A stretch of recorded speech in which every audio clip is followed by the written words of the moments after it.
మహారాష్ట్రలో పవన్ కళ్యాణ్ ప్రచారం చూశాక ఎస్పెషల్లీ ఎన్డీఏ కూటమిలో ఒక కొత్త ఆశలు చిగురించాయి. మహారాష్ట్రలో మహాయతి కూటమి గెలవబోతోంది. బీజేపీకి అక్కడ మూడోసారి ప్రజలు పట్టం కట్టబోతున్నారు అనేటటువంటి దాని మీద తీవ్రమైనటువంటి చర్చ నడుస్తుంది.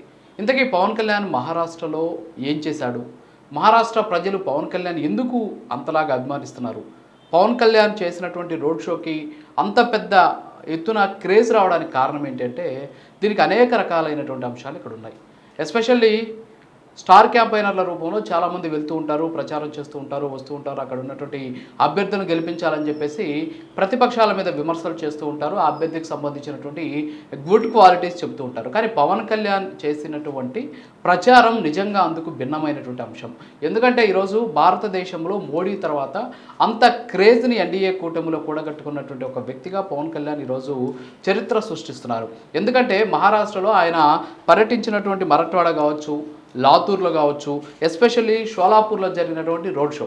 అసలు షోలాపూర్లో జరిగినటువంటి రోడ్ షో కానీ చూస్తే ఇసుకేస్తే రాళ్ళంత మంది జనం, దాదాపు వేలాది మంది ఆయన రోడ్ షో నడిచేటటువంటి మార్గం అంతా కూడా జనాలతోటి కిక్కిరిసిపోయినటువంటి పరిస్థితి. సో ఇదంతా కూడా మనం చూస్తే పవన్ కళ్యాణ్ అనేక రకాలైనటువంటి అంశాలను అక్కడ ఉన్నటువంటి ప్రజలకు తెలియజెప్పేటటువంటి ప్రయత్నం చేశారు.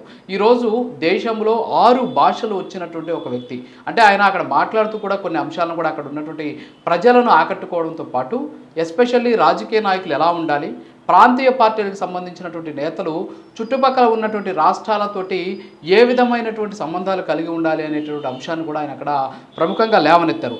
ఎస్పెషల్లీ కన్నడ, అలాగే తెలుగు, తమిళం, మరాఠా, హిందీ, ఇంగ్లీషు ఈ 6 భాషల్లో కూడా చాలా అనర్గళంగా పవన్ కళ్యాణ్ మాట్లాడడం అనేది ఆయనకి కలిసి వచ్చినటువంటి ఒక అంశం. మరోపక్క తన ఇంట్లో తన 2 పిల్లలతో కూడా మరాఠాలోనే మాట్లాడతాను అని చెప్పేసి ఆయన చేసినటువంటి వ్యాఖ్యలు అక్కడ ఉన్నటువంటి మరాఠా ప్రజలను కూడా ఆకట్టుకున్నాయి. కేవలం తెలుగు ఓటర్లే కాదు, మరాఠా ఓటర్లు కూడా అక్కడ భారీ ఎత్తున పవన్ కళ్యాణ్కి బ్రహ్మరథం పట్టినటువంటి పరిస్థితి.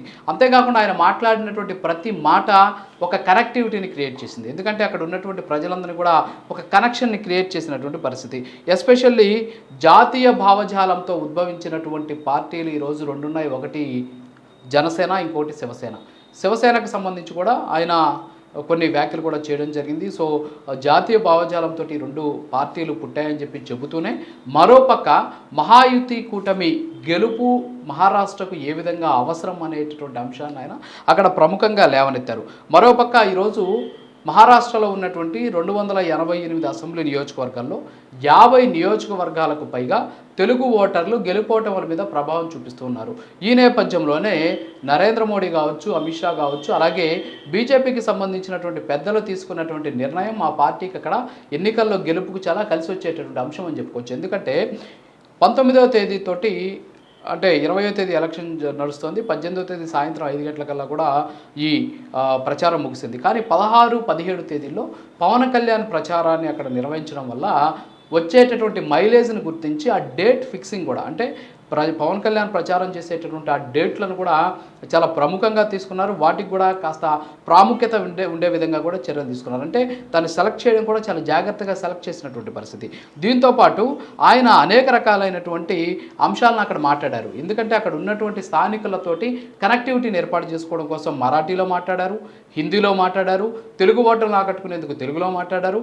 దీంతోపాటు అక్కడ ఉన్నటువంటి అనేక అంశాలు అంటే శివాజీ మహారాజుకి సంబంధించి కావచ్చు, అంతేకాకుండా మహారాష్ట్రకి సంబంధించి జ్యోతిరావు పూలే, అలాగే సావిత్రిబాయి పూలే, అలాగే అంబేద్కర్ భావజాలం. సో ఇదంతా కూడా అంటే అక్కడ స్థానికంగా ఉన్నటువంటి చరిత్రను కూడా ఆయన అవపోసన పట్టి అక్కడ ఉన్నటువంటి ప్రజలకు చెప్పేటటువంటి ప్రయత్నం చేశారు. అంటే ఒక రకంగా చెప్పాలంటే అక్కడ ఉన్నటువంటి స్థానికత, స్థానిక పరిస్థితులు, చారిత్రక నేపథ్యము, ఇప్పుడు ఉన్నటువంటి పరిస్థితులు, వాటి ద్వారా జరిగేటటువంటి అంశాలు, సో వీటన్నిటినీ కూడా పరిగణలోకి తీసుకొని ఓటర్లు తమ ఓటు హక్కును వినియోగించుకోండి అని మాత్రమే అని చెప్పారు.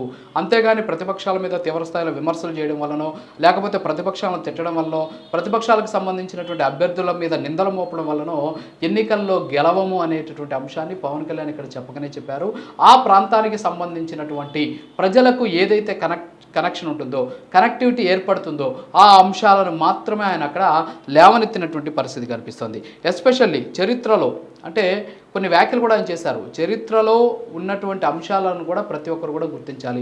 ఎస్పెషల్లీ ఆయన బాలాషిలో జరిగినటువంటి ఒక సమావేశంలో ఆయన మాట్లాడుతూ అక్కడ కొన్ని వ్యాఖ్యలు చేశారు. ఎందుకంటే అక్కడ ఉన్నటువంటి ఆ ప్రాంతానికి సంబంధించినటువంటి వుడ్ని తీసుకెళ్ళి అయోధ్య రామ మందిరానికి సంబంధించినటువంటి తలుపులుగా వినియోగించినటువంటి పరిస్థితి. సో అయోధ్య రామ మందిర పునర్నిర్మాణంలో ఈ బాలాషా ప్రాంతానికి సంబంధించినటువంటి చారిత్రకమైనటువంటి నేపథ్యం ఉంది. మీ ప్రాంతానికి అంతటి ప్రాముఖ్యత ఇచ్చినటువంటి పరిస్థితి ఉంది. సో అయోధ్య రామ మందిరానికి ఏర్పాటు చేసినటువంటి తలుపులు మీ ప్రాంతానికి సంబంధించిందని చెప్పేసి అక్కడ ఉన్నటువంటి ప్రజలు కూడా ఆకట్టుకునేటువంటి ప్రయత్నం చేశారు. మరోపక్క భారతదేశానికి నరేంద్ర మోడీ ఎందుకు అవసరం, భారతదేశానికి ఎన్డీఏ కూటమి ఎందుకు అవసరం, మహారాష్ట్రలో మహాయుతి కూటమి గెలుపుకు ఎందుకు అవసరం అనేటటువంటి అంశాలను కూడా ఆయన అక్కడ ప్రముఖంగా అక్కడ ఉన్నటువంటి ప్రజలకు వివరించేటటువంటి ప్రయత్నం చేశారు. ఫర్ ఎగ్జాంపుల్ గతంలో అంటే దాదాపు 10 ఏళ్ల క్రితం మనకు చూసాం, మన ముంబైలో జరిగినటువంటి ఏదైతే ఉగ్రదాడి ఉంది, కసబు అనేటటువంటి ఒక ఉగ్రవాది చేసినటువంటి దాడి అక్కడ ఉన్నటువంటి తాజ్ హోటల్ మీద ఏ విధంగా అయితే జరిగిందో ఈ 10 ఏళ్లలో అంటే నరేంద్ర మోడీ ప్రధానమంత్రి అయినాక అలాంటి దాడి ఒకటి కూడా ఈరోజు దేశంలో జరగలేదు. కాబట్టి ఎలాంటి శాంతి భద్రతలకు అవకాశం ఉంది. మహారాష్ట్రలోనే ఎస్పెషల్లీ ముంబైలోనే ఆర్థిక రాజధాని అయినటువంటి ముంబైలోనే ఈరోజు దాదాపు ఆర్థిక రాజధాని అయినటువంటి ముంబై దేశానికి సంబంధించినటువంటి ఆర్థికపరమైనటువంటి అంశాల్లో కొన్ని లక్షల కోట్ల రూపాయలను సముపార్జించేటటువంటి ప్రాంతము, సముపార్జించి పెట్టేటటువంటి ఒక ప్రాంతము. మరి ఆ ప్రాంతంలోనే గతంలో ఉగ్రదాడి జరిగింది. కానీ ఈ 10 ఏళ్లలో అంటే నరేంద్ర మోడీ ప్రధానమంత్రి అయిన తర్వాత ఇప్పటి వరకు దేశంలో ఎలాంటి ఉగ్రదాడులు కూడా జరగలేదు. అంటే శాంతి భద్రతలు ఏ విధంగా ఆయన కాపాడుతున్నాడు అనేటటువంటి విషయాన్ని మహారాష్ట్ర సంబంధించినటువంటి ప్రజలంతా కూడా గుర్తించాలి అని చెప్పేసి ఆయన చెప్పారు. మరొక విషయాన్ని కూడా లేవనెత్తడం జరిగింది. వైఎస్ఆర్ కాంగ్రెస్ పార్టీని ఓడించేటటువంటి వాళ్ళే లేరు అనేసి ప్రతి ఒక్కరు కూడా చెప్పారు. కానీ 100% స్ట్రైక్ రేటు తోటి గెలిచి చూపించాము. సో కాబట్టి పోరాటం ఉంటే ఏదైనా చేయగలము, సాధించాలి అనేటువంటి తపనుంటే ఏదైనా చేయగలము. ఆ తపన నరేంద్ర మోడీ గారిలో ఉంది. కాబట్టి మహాయుతి కూటమిని ఇక్కడ గెలిపించండి. ఎస్పెషల్లీ మహారాష్ట్రకి ఏది అవసరమో ప్రజలు గుర్తించండి. మహారాష్ట్రకి ఇప్పటివరకు ఏం జరిగిందో ప్రజలు గుర్తించండి. గతంలో ఏం జరిగింది, ఇప్పుడు ఏం జరిగిందో గుర్తించి ఓటేయండి అని మాత్రమే ఆయన చెప్పాడు. సో ఆయన చెప్పినటువంటి మాటలను చూసినటువంటి అక్కడ ఉన్నటువంటి ప్రజలతో కూడా శివాజీ మహారాజ్ మళ్ళీ వచ్చి తమకు హితబోధ చేస్తున్నాడా లేకపోతే ఉద్బోధ చేస్తున్నాడా అనేటటువంటి ఒక మీమాంసలో ఉండిపోయారని చెప్పేసి అక్కడ ఉన్నటువంటి చాలామంది కూడా చెబుతూ ఉన్నటువంటి పరిస్థితి. సో పవన్ కళ్యాణ్ అనేటటువంటి ఒక వ్యక్తి జనసేన తరపున వెళ్ళినటువంటి ఒక పార్టీకి సంబంధించినటువంటి రాజకీయ నేత కాదు. అక్కడికి వెళ్ళి అక్కడ ఉన్నటువంటి ప్రజలను జాగృతం చేశాడు. అందుకే లక్షలాది మంది ప్రజలు ఆయన రోడ్ షోకి వచ్చారు. 2 రోజుల పాటు ఆయన పర్యటిస్తే ఈ 2 రోజుల పర్యటనలో భారీ ఎత్తున ప్రజలు అక్కడ ఆయనకి బ్రహ్మరథం పట్టారు. అంటే ఆయన ఒక పొలిటీషియన్ గానో లేకపోతే సినిమా స్టార్ గానో చూడలేదు. ఆయన భావజాలము, ఆయన మాట్లాడినటువంటి మాటలు, అందులో ఉన్నటువంటి విధానాలు, ఆయన అనుసరిస్తున్నటువంటి సిద్ధాంతాలు, ప్రజల కోసం ఆయన పడుతున్నటువంటి తపన, ప్రజాస్వామ్య విలువలను కాపాడడం కోసం ఆయన చేస్తున్నటువంటి ప్రయత్నం, సో ఇవన్నీ కూడా అక్కడ ఉన్నటువంటి ప్రజలను ఆకట్టుకోవడం వల్ల అక్కడ ఆయనకి బ్రహ్మరథం పట్టారు. ఈరోజు దేశంలో నరేంద్ర మోడీ తర్వాత అంత క్రేజ్ని పవన్ కళ్యాణ్ సంపాదిస్తున్నాడు అనడంలో ఏమాత్రం సందేహం లేదు. ఒక పక్క చరిత్ర, ఇంకో పక్క ఆ ప్రాంతానికి సంబంధించినటువంటి స్థానిక అంశాలు, ఇంకో పక్క ఆ ప్రాంతానికి సంబంధించి సమ్మిళితమైనటువంటి భాషలు, వీటన్నిటిలో కూడా పూర్తి స్థాయి పట్టు సాధించి అక్కడికి వెళ్ళి ఆయన ప్రచారం చేశాడు.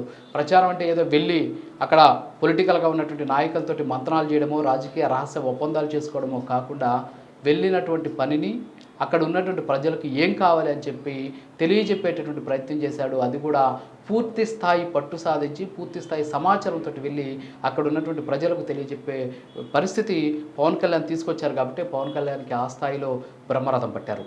ఇది ఇవాల్టి ఇన్సైడర్. మరో ఇన్సైడర్లు మళ్ళీ కలుద్దాం. నమస్కారం.